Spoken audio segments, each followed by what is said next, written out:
Greater اسرائیل بنے گا، یہ عراق، شام، اردن، سعودی عرب کا کچھ شمالی علاقہ، ترکی کا جنوبی علاقہ، مصر کا صحرائے سینا، اور اس کے ساتھ ہی جو بہترین اس کا زرخیز ترین علاقہ ڈیلٹا آف نائل، یہ سب یہودیوں کے قبضے میں جائے گا۔ اس کو حدیث میں کہا گیا الملحمۃ العظمی۔ عیسائی 80 علم لے کر مسلمانوں کے اوپر حملہ آور ہوں گے، اور ہر علم کے نیچے 12,000 فوج، 9.5 لاکھ فوج۔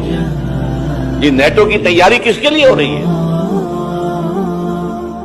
جب USSR کا خاتمہ ہوا تو پوچھا گیا تھا نیٹو چیف سے، اب کس لیے؟ تمہارا وہ دشمن تو ختم ہو گیا، اب ہمیں اسلامک فنڈامنٹلزم سے نمٹنا ہے۔